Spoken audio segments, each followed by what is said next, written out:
El aire en Windsor se siente distinto. No huele a historia, sino a crisis.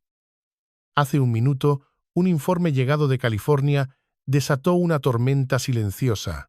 Archie y Lilibet han desaparecido sin dejar rastro y la respuesta del palacio no será un comunicado de prensa, será un acto de guerra dinástica. Sucedió como lo hacen todos los desastres reales. Silenciosamente detrás de puertas cerradas. No hubo un grito, ni una confrontación televisada que alimentara los tabloides durante semanas. Solo un vacío. A principios de febrero de 2026, en la tranquila y soleada opulencia de Santa Bárbara, un administrador de una de las escuelas privadas más exclusivas de California notó una anomalía, una de esas pequeñas inconsistencias que perturban el orden meticuloso de la vida de la élite. Archie, de 7 años, y Lilibet, de 5, habían sido retirados de la institución. No había una carta de transferencia a otra escuela, ni una notificación formal al equipo de enlace del Reino Unido, ni una sola palabra al mediador asignado para supervisar su bienestar según el frágil acuerdo de custodia existente. La línea de asunto en el informe interno que se envió esa tarde fue tan escueta como escalofriante. Ausencia. Preocupación inmediata. El palacio no se enteró por la prensa, sino por una señal digital, un protocolo de alerta que había sido diseñado precisamente para este tipo de escenario. Durante años, el mundo creyó que el príncipe Harry había encontrado un nuevo comienzo, una vida liberada de las cadenas del protocolo Windsor. Pero cerca del final de ese espejismo, una decisión tomada en la soledad de California demostró que no se puede escapar de lo que uno es. El silencio de Meghan Markle no fue un acto de privacidad. Fue el primer movimiento en un juego que nadie en Windsor había previsto. Las fuentes internas ahora lo llaman una desvinculación materna total, un intento calculado no para negociar la custodia, sino para cortar por completo la conexión de los niños con el linaje real.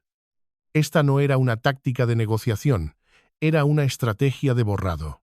En el castillo de Windsor, la noticia llegó no como un estruendo, sino como una corriente de aire helado en una habitación sellada. El zumbido silencioso de lo invisible, como una tormenta antes de tocar el suelo, el rey Carlos, atrapado entre la institución que debe servir y el hijo que ya había perdido, se enfrentó a un dilema que trascendía la política familiar. La pregunta que flotaba en los pasillos no era ¿por qué?, sino ¿a dónde? ¿A dónde se lleva a los nietos del rey de Inglaterra sin dejar rastro? El cuento de hadas se había convertido en una historia de fantasmas, y 2 niños eran el precio. La monarquía siempre ha sabido cómo enterrar historias, cómo gestionar escándalos y cómo controlar la narrativa. Pero esta vez era diferente. ¿Qué haces cuando la amenaza no viene de fuera, sino del mismo núcleo de la familia?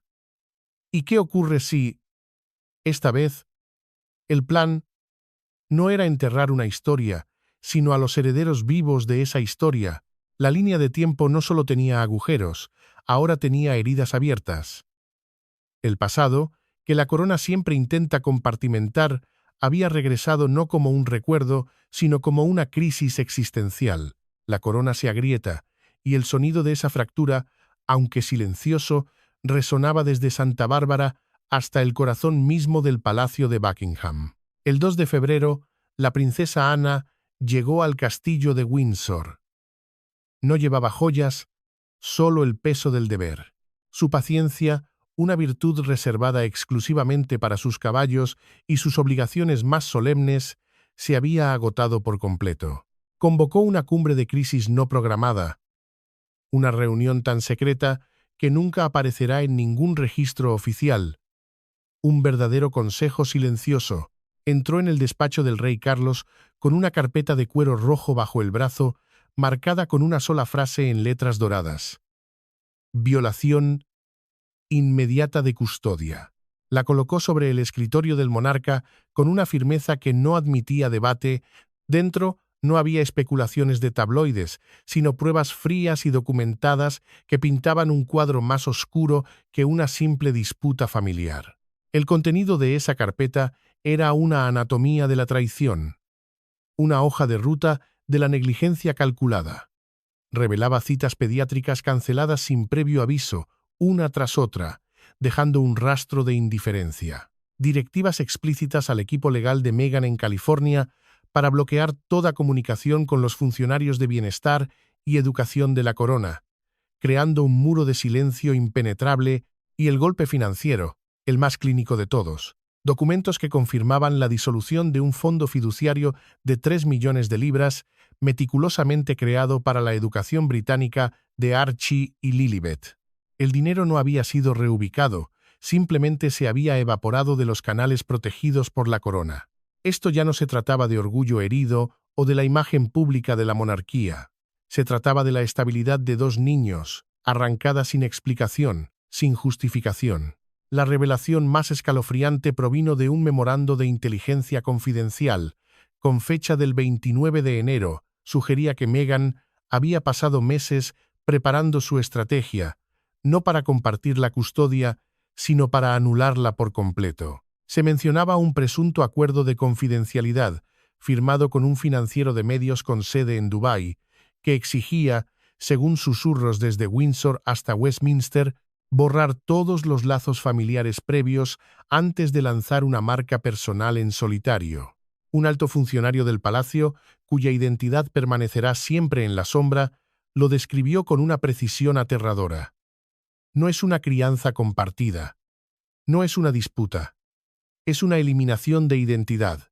El pasado había regresado como una orden, no como un recuerdo, y la corona se preparaba para responder no con emoción, sino con la fuerza implacable de la historia. La confianza debe ganarse, y una vez rota, es casi imposible de restaurar. La carpeta roja no era una acusación, era una sentencia. Esa misma tarde, el príncipe William abandonó una cumbre económica en Manchester y voló directamente a Windsor. El aire en el castillo era denso, pero no de celebración. Era frío, controlado, calculado. Le entregaron una copia idéntica de la carpeta roja, el mismo documento que su tía había presentado horas antes. Lo leyó en un silencio sepulcral, página por página, absorbiendo cada detalle, cada prueba de la negligencia, hasta llegar al anexo final, el memorando de inteligencia sobre la eliminación de identidad. Levantó la vista, sus ojos no reflejaban tristeza, sino una resolución de acero. Miró fijamente a su padre y pronunció las palabras que cambiaron el curso de la crisis para siempre. «Esto ya no es sobre Meghan», dijo, según una fuente presente en la sala. «Es sobre la supervivencia de 2 niños, emocional, legal e históricamente». En ese instante, la disputa familiar se evaporó. Se convirtió en un asunto de Estado. El dolor personal fue reemplazado por el protocolo de la corona, una maquinaria implacable diseñada para un único propósito, la preservación. En cuestión de horas, a la duquesa Sofía de Edimburgo, considerada por muchos el arma secreta de la monarquía por su discreción y eficacia, se le autorizó a activar los protocolos de salvaguardia de custodia de emergencia. Se abrió un expediente formal. Y por primera vez en la historia real moderna, la corona se preparó para invocar la tutela estructural sobre menores de edad, no como un castigo para un padre, sino para evitar que los niños reales fueran arrastrados a un acto de desaparición, a un vacío comercial. A las 10:20 de la mañana del día siguiente, en un acto cargado de simbolismo histórico, el príncipe William entró en la Cámara Legal Real, con la autoridad que le confería su posición como heredero al trono, invocó el apéndice 4 de la Ley de Estabilización de la Sucesión Real, una cláusula polvorienta que no se había tocado desde la era de Eduardo VII, un tiempo de crisis y redefinición para la monarquía. El Consejo Silencioso, compuesto por las figuras más poderosas y discretas del reino, emitió su voto. Fue un voto susurrado, pero su impacto fue atronador. Fue unánime, y con esa única decisión, tomada en la penumbra de una sala a la que las cámaras nunca tendrán acceso, el palacio trazó una línea en la arena, una línea que el mundo de Meghan Markle, construido sobre la percepción y la narrativa personal, nunca podría volver a cruzar. La monarquía se estaba realineando, no por la fuerza, sino por la historia, por la sangre y por la protección de la inocencia. En el momento en que los nombres de los niños aparecieron en el tipo de conversación equivocada, el palacio no vaciló. Se movió como una máquina bien engrasada que había estado esperando exactamente esta señal, no con discursos para la galería, no con gestos de compasión para las cámaras, sino con papeleo, protocolos y un silencio legal helado que hablaba más fuerte que cualquier comunicado de prensa real. Silenciosamente detrás de puertas cerradas se activaron 3 acciones casi simultáneamente, un cortafuegos dinástico de 3 capas diseñado no para castigar, sino para contener la crisis y proteger la línea de sucesión. Primero, la congelación de pasaportes. Una orden emitida desde el corazón del Consejo Privado suspendió de inmediato los derechos de viaje internacional de Archie y Lilibet. Ninguno de los niños podría cruzar las fronteras del Reino Unido sin la doble autorización explícita de la princesa real y del recién formado Consejo de Bienestar Infantil de la Corona. Era una barrera invisible pero infranqueable, una afirmación de soberanía sobre sus propios descendientes. Segundo, el escudo de imagen. Invocando la poco conocida pero poderosa Ley de Privacidad de Windsor de 2023, la Corona impuso un bloqueo total sobre el uso comercial de los nombres, las imágenes y cualquier marca relacionada con los Sussex durante un período de 5 años. Era una jaula dorada digital, construida para protegerlos de la monetización y de convertirse en peones en un juego de marcas personales. Cada fotografía, cada mención, ahora estaría sujeta a la aprobación de la Corona. La identidad de los niños fue reclamada por la institución. Finalmente, y quizás la medida más significativa, apareció el Fondo de Restauración Real, un fideicomiso de 12 millones de libras financiado personalmente por el príncipe William, destinado a apoyar la recuperación emocional, la educación privada y el cuidado de reintegración de los niños. Esto no era un mensaje público, era una declaración de intenciones. Era un acto de preservación, uno que la monarquía tenía demasiado miedo de hacer hasta ahora. La institución no estaba reaccionando al pánico público.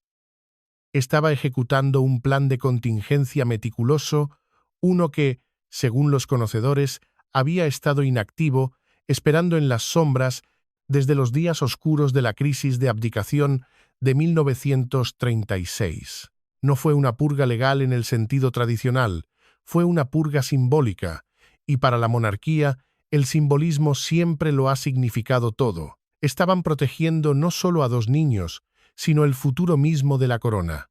La acción decisiva no se desarrolló en el escenario político del Palacio de Buckingham, sino en la soledad estratégica y gélida de Sandringham. Fue allí donde la princesa Ana, actuando con la autoridad del Comité de Bienestar Infantil de la Corona, convocó una reunión de emergencia. No era una reunión familiar. Era un consejo de guerra. En la sala se encontraban los asesores legales de más alto nivel, el príncipe William, y en una rara aparición virtual que subrayaba la gravedad de la situación, Lord Alistair Pembroke, del Consejo Privado. La agenda era tan clara como el acero. Establecer jurisdicción legal, proteger el bienestar de los niños y, lo más importante, evitar que los herederos reales se convirtieran en activos comerciales. Para ello, se activó un mecanismo aún más antiguo y poderoso, el Protocolo de Tutela Real. Esta salvaguardia centenaria, casi un mito dentro de los círculos de la corte, permite a la corona asumir la supervisión directa de la custodia cuando los niños reales se enfrentan a amenazas existenciales para su bienestar o estabilidad. Fuentes internas, aquellas voces sin rostro que susurran las verdades que el palacio nunca admitirá, afirmaban que la retirada de Archie y Lilibet de la escuela no era una simple elección de crianza, era, presuntamente, la pieza central de una estrategia mediática. Se hablaba de una docuserie, propuesta a una poderosa productora de Oriente Medio, que posicionaba a los niños como anclas de la historia, mascotas de la marca y, en el acto más atroz, como la prueba viviente de un legado real que podía ser empaquetado y vendido. El 31 de enero, adelantándose a la crisis, el príncipe William ya había presentado un dossier sellado al Consejo Privado. Su contenido, verificado por funcionarios del Tesoro Real, era extenso y devastador. Incluía una auditoría completa de los presuntos intentos de monetización que involucraban los nombres y las imágenes de los niños.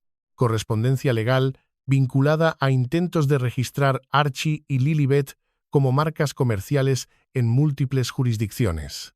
Y lo más inquietante, metadatos de riesgo que vinculaban a los niños con empresas de relaciones públicas especializadas en suites de regalos para celebridades. El sacrilegio final llegó en forma de referencias a próximas líneas de productos para bebés supuestamente enmarcadas en torno al legado de la princesa Diana. Era un insulto a la memoria de la mujer a la que no pudieron proteger. Esa misma noche, la declaración de la princesa Ana fue breve, firme e inequívocamente final. Y en ese momento, la narrativa de los Sussex dejó de ser un drama familiar. Se convirtió en una guerra jurisdiccional por el alma de un legado. La Casa de Windsor no se mueve con pánico público. Se mueve en silencio, en papeleo, en cartas selladas con cera y en reglas más antiguas que los titulares.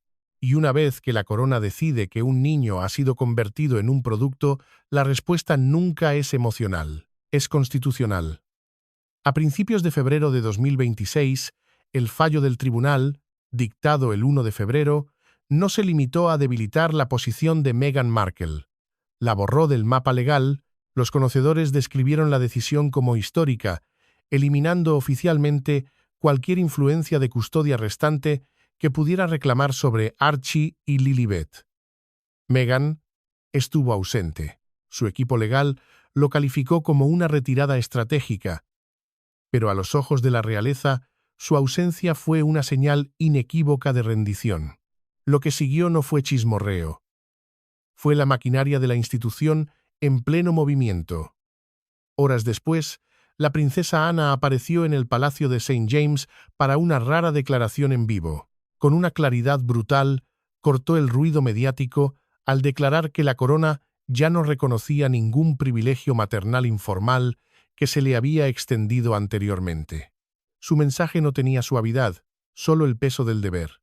El bienestar de los niños, insistió con voz firme, debía reflejar los estándares reales, no la ambición comercial. Entonces, las fichas de dominó comenzaron a caer, una tras otra, en una cascada controlada. Las cuentas vinculadas a una compleja estructura de holding privada conectada a Meghan fueron, según se informa, congeladas, con reguladores tanto en el Reino Unido como en Canadá interviniendo con una celeridad inusual. Los patrocinios vinculados a un ambicioso proyecto de cuentos infantiles que estaba a punto de lanzarse se derrumbaron casi de la noche a la mañana. Acuerdos que una vez parecían seguros simplemente se desvanecieron, como si nunca hubieran existido.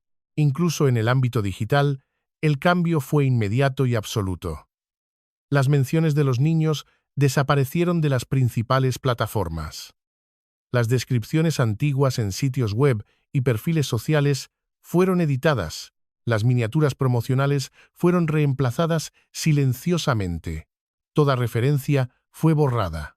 El equipo de Meghan ofreció una vaga declaración citando la privacidad y los procedimientos legales en curso, pero fuentes reales sugirieron que se había activado una fuerza mucho más poderosa entre bastidores, una orden formal de protección de la identidad digital vinculada a protocolos internacionales de bienestar infantil. El mensaje era inconfundible.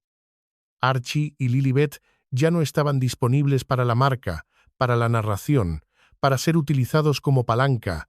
Habían sido devueltos al redil de la corona, no como individuos, sino como símbolos de la continuidad. El príncipe Harry, dicen las fuentes más cercanas al palacio, no lo vio venir.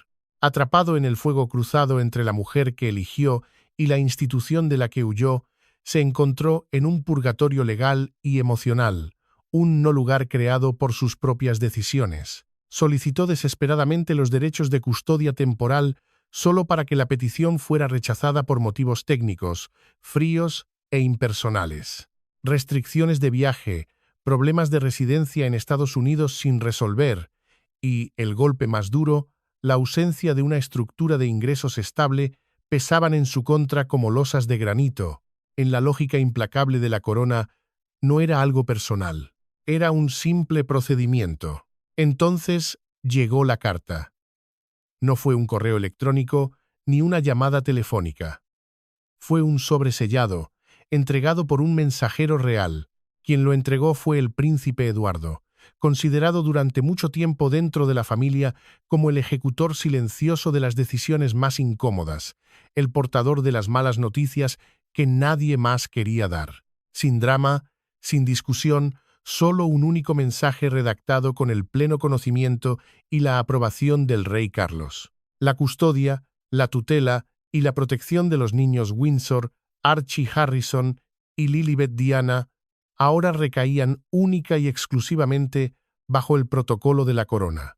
Se impondrían condiciones adicionales y estrictas si Harry deseaba visitarlos. Las fuentes ahora afirman que ya no está en California.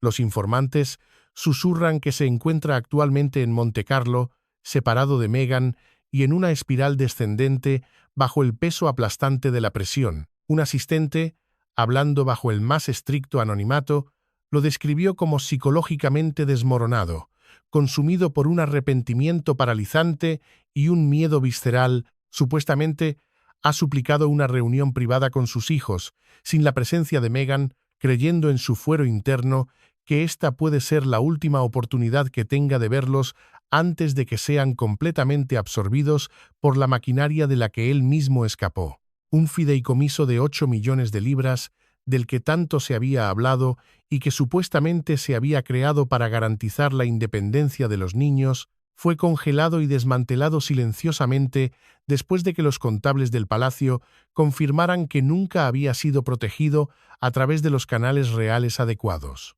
El príncipe roto estaba a la deriva, solo en una jaula dorada, mientras el sistema del que una vez se burló se cerraba inexorablemente a su alrededor.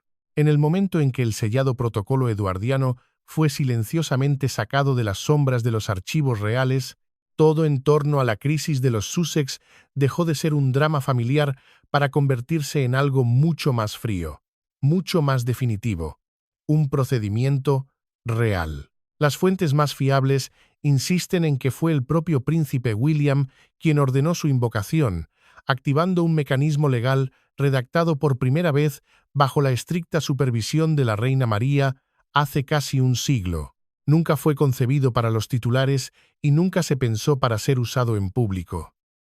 Era el último recurso, el arma definitiva de la monarquía, y sin embargo, en cuestión de días, se convirtió en el movimiento más poderoso que el palacio había hecho en décadas. Este único documento, guardado bajo llave durante generaciones, otorgaba al heredero al trono la autoridad de tutela temporal en un momento de grave inestabilidad.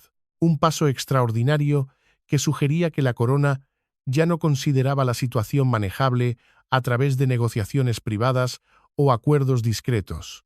Era la manifestación del poder último de la corona, la prerrogativa de proteger la línea de sucesión por encima de los deseos, las ambiciones o los errores de cualquier individuo. Su invocación se hizo eco de los poderes utilizados por última vez durante la crisis de abdicación de 1936, un momento en que la propia supervivencia de la monarquía estaba en juego. Las consecuencias fueron inmediatas y de gran alcance.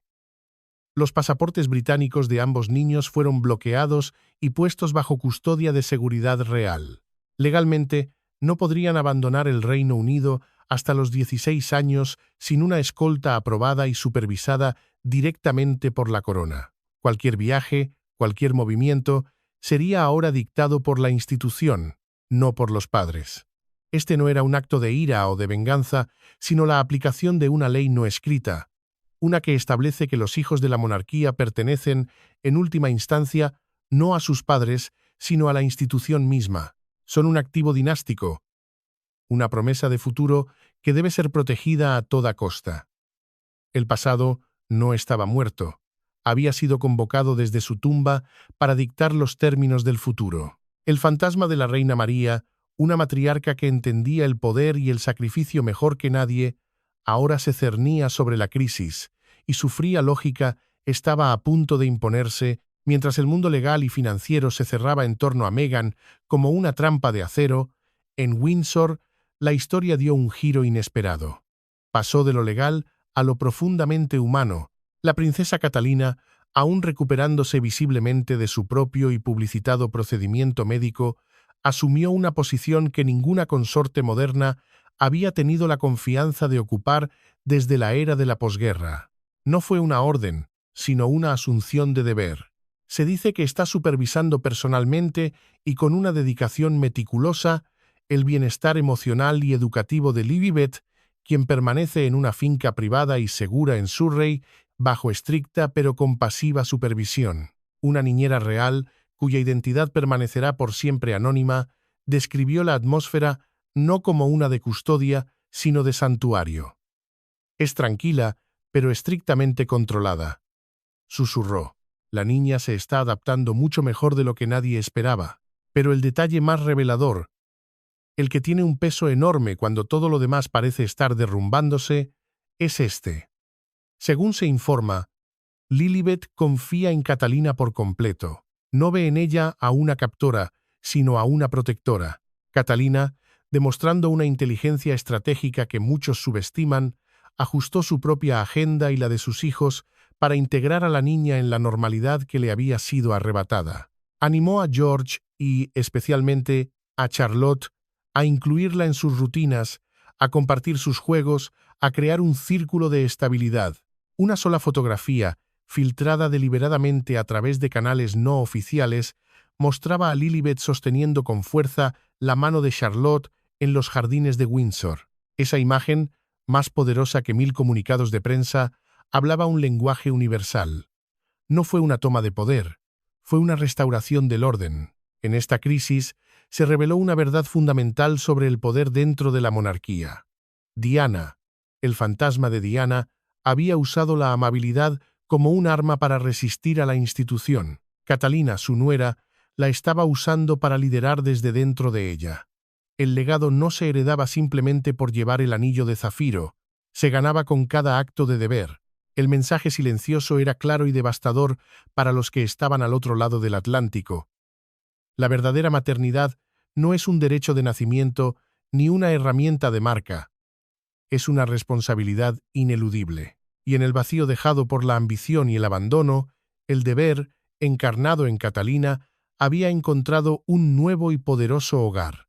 Al otro lado del Atlántico, en el soleado y despiadado ecosistema de Hollywood, el mundo de Meghan comenzó a resquebrajarse de una manera que ninguna declaración pulida ni ninguna sonrisa ensayada podían arreglar.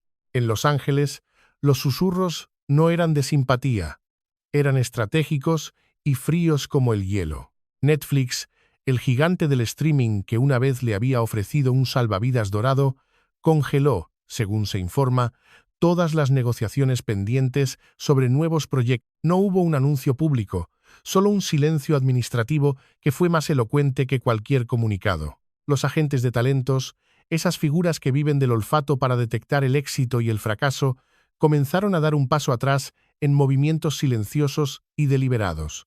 Las llamadas dejaron de devolverse. Las reuniones se pospusieron indefinidamente. En Hollywood, la reputación no es solo importante, es la única moneda de cambio que realmente importa. Y el nombre de Meghan, dicen los conocedores, de repente comenzó a llevar una nueva y tóxica etiqueta: alto riesgo. El tipo de etiqueta que pone nerviosos a los ejecutivos de los estudios, el tipo que convierte las invitaciones a las galas más exclusivas en un silencio incómodo.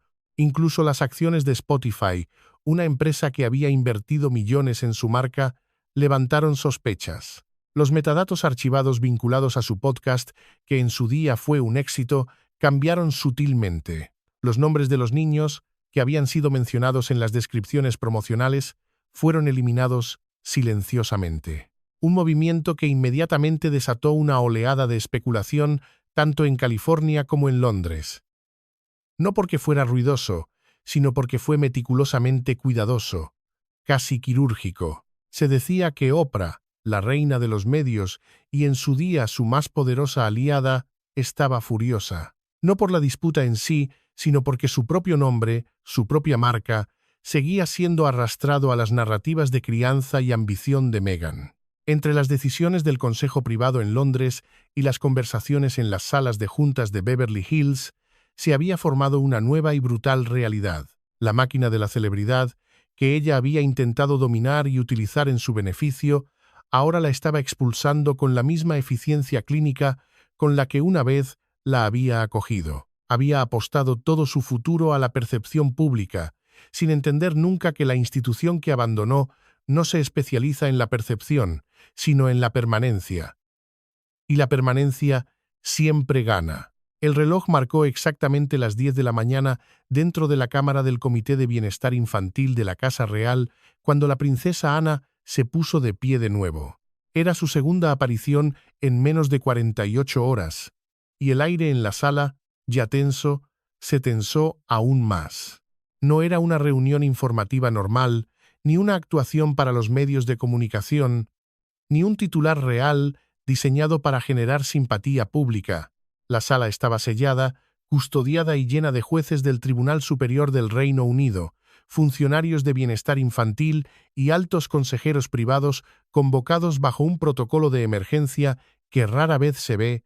Ana no suavizó sus palabras, no las adornó con emoción. Su voz era tranquila, casi quirúrgica, al anunciar que los niños, Archie Harrison y Lilibet Diana, habían sido puestos en un peligro emocional verificable a través de lo que describió como la desvinculación deliberada y calculada de su madre. El comité había pasado de la especulación a la certeza. La preocupación ya no era una posibilidad. Estaba documentada, verificada, y era lo suficientemente grave como para desencadenar el más alto y severo nivel de respuesta legal real. Al otro lado del Atlántico, el contraste era brutal y revelador. Meghan Markle había sido fotografiada en un lujoso yate en Doha, con una copa de champán en la mano, sentada junto a un poderoso magnate de los medios de comunicación de Oriente Medio. La imagen estaba diseñada para proyectar libertad, victoria, reinvención, pero dentro de los archivos reales fue interpretada como algo completamente diferente.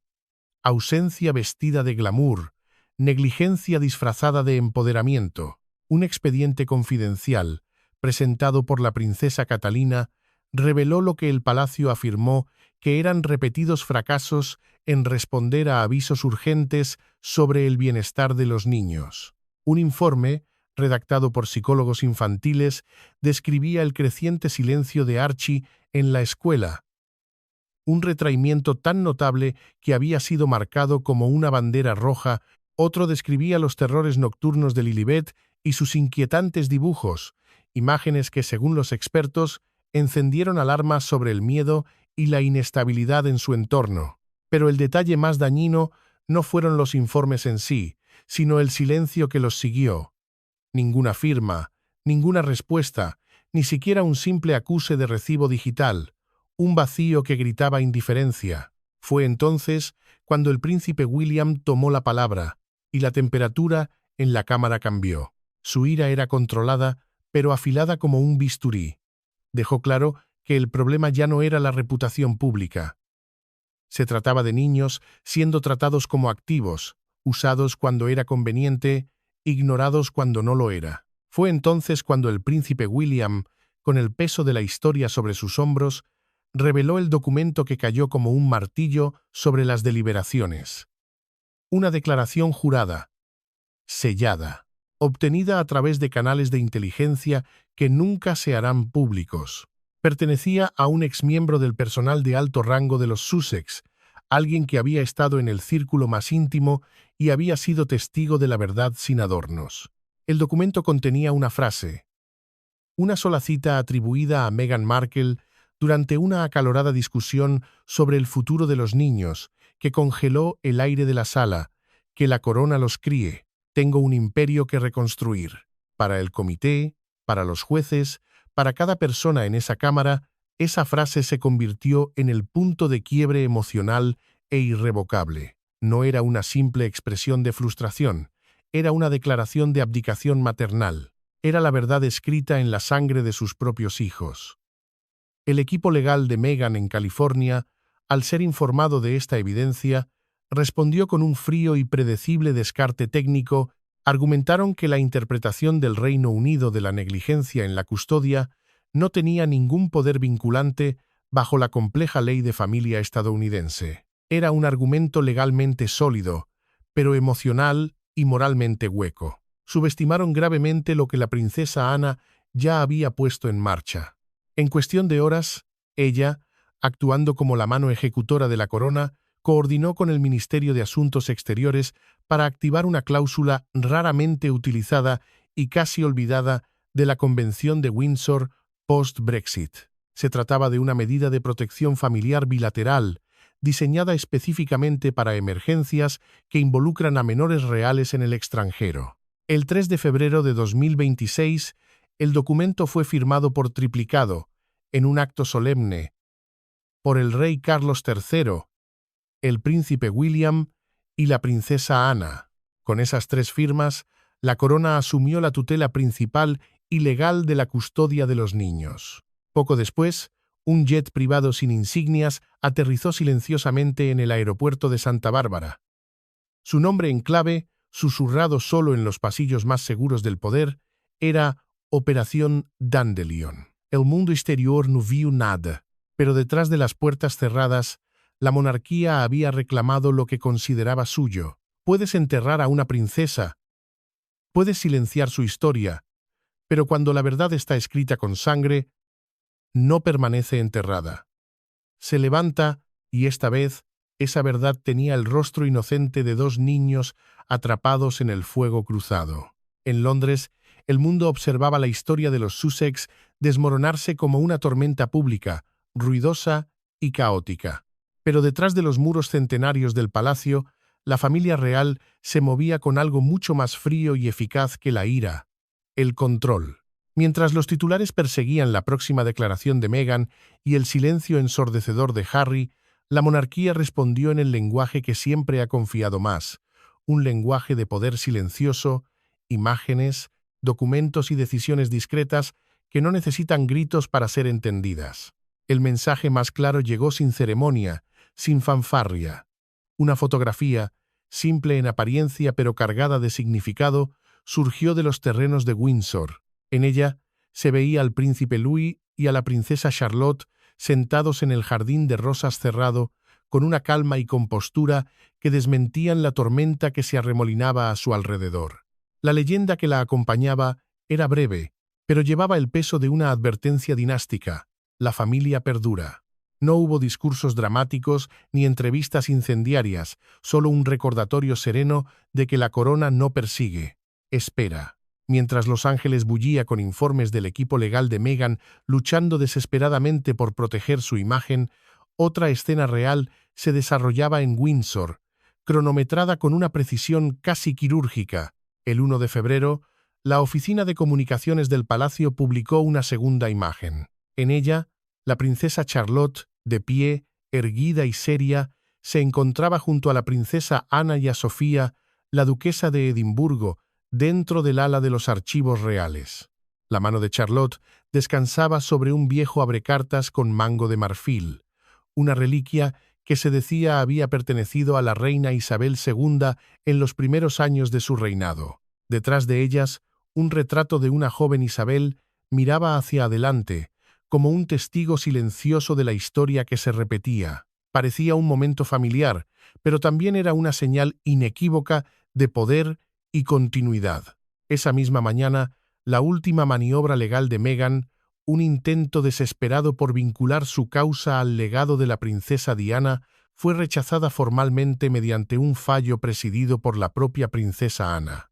La redacción, según la describieron los informantes, fue precisa y devastadora.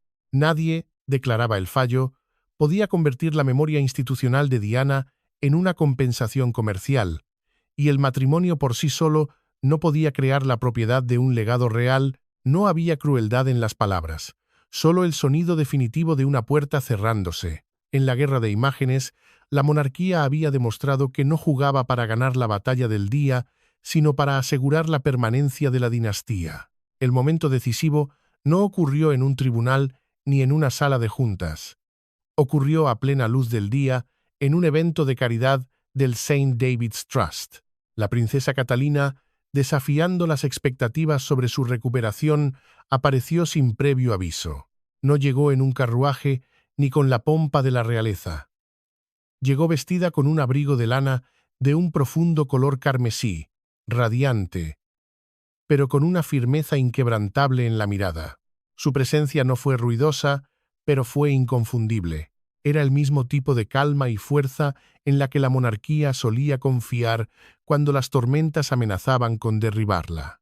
Fue entonces cuando la princesa Charlotte, siguiendo una señal invisible de su madre, dio un paso al frente. En sus manos sostenía un pequeño diario cosido a mano, un regalo de la caridad, con la palabra esperanza bordada en hilo de oro en la portada. Cuando las cámaras, atraídas por el movimiento inesperado, se inclinaron hacia ella, hizo algo que ningún niño real había hecho en la memoria viva. Habló, no con la timidez de un niño, sino con la claridad de un heredero. Con una voz firme, sin temblar, miró directamente a las lentes y pronunció las palabras que resonarían en todo el mundo. No somos moneda de cambio. No somos historias en venta. La línea de prensa se congeló. Un silencio atónito se apoderó de la escena. Se dice que los ayudantes del palacio parecieron visiblemente conmocionados, pero nadie la detuvo, porque minutos después, a través de susurros y miradas cómplices, quedó claro que no había sido un desliz. Había sido aprobado. Había sido intencional. Y fue devastador. Durante años, la familia de Gales se había negado a responder públicamente a las apelaciones emocionales y a las acusaciones veladas de Meghan. Pero algo fundamental había cambiado. La línea de batalla ya no era sobre adultos luchando por la simpatía del público. Era sobre niños siendo utilizados como símbolos, como palanca, como titulares. Era una violación de un código no escrito, uno que incluso la monarquía en sus momentos más oscuros había respetado: la santidad de la infancia. En cuestión de horas, los susurros se extendieron como la pólvora por los círculos reales sobre un memorando privado redactado personalmente por Catalina, que ahora circulaba entre los asesores constitucionales y los comités de bienestar infantil. Su título por sí solo sonaba como una advertencia: la doctrina de salvaguardia. El documento, según se informa, no solo reforzaba la precedencia de custodia de la reina Isabel II, sino que iba mucho más allá, abordando amenazas modernas que la difunta reina nunca podría haber imaginado: la clonación de imágenes por inteligencia artificial, la monetización no autorizada de la identidad y el robo de la identidad digital de menores. No era solo una nueva política, era un contraataque, y mientras el sol se ponía sobre Windsor, el futuro de la monarquía parecía reducirse a 3 principios afilados como el cristal: responsabilidad, administración y legado. Y ese futuro, por primera vez, tenía un rostro y una voz. Y pertenecían a una niña que sostenía en sus manos un diario de papel, la memoria de su familia y el costo incalculable de la supervivencia. Su publicista intentó calmar la tormenta con una única y desesperada historia de Instagram. Una iluminación suave, sonrisas cálidas y Archie, con un delantal impecable, horneando galletas como si nada en el mundo hubiera cambiado. El mensaje pretendía sonar inocente, incluso inspirador, una instantánea de felicidad doméstica, pero el momento de su publicación aterrizó como una cerilla arrojada a la hierba seca, porque a los pocos minutos el palacio respondió, no con una imagen, sino con una declaración tan breve que parecía una advertencia tallada en piedra: el empoderamiento no es manipulación. La protección no es obstrucción. El silencio no es ausencia. Y de repente, cada rumor que la gente había descartado como mera especulación comenzó a sonar peligrosamente real. Susurros de un segmento de cocina infantil de marca, apodado silenciosamente en los círculos internos Sussex Kitchen, se extendieron por Londres y Los Ángeles al mismo tiempo. Los informes lo vinculaban a un patrocinio extranjero y a un lujoso respaldo de Qatar, lo que encendió las alarmas dentro de los círculos de radiodifusión del Reino Unido, donde el príncipe Eduardo había recibido nuevos poderes de supervisión sobre cómo los menores reales podían ser utilizados en el extranjero. Luego llegaron los documentos, archivos filtrados de la Fundación Sussex, ahora bajo auditoría tanto en el Reino Unido como en los Estados Unidos, supuestamente detallaban un plan de marketing delegado aprobado a principios de enero, apariciones escolares programadas, patrocinadores de vestuario, fechas de lanzamiento. Era un calendario para la infancia, una estrategia para la inocencia.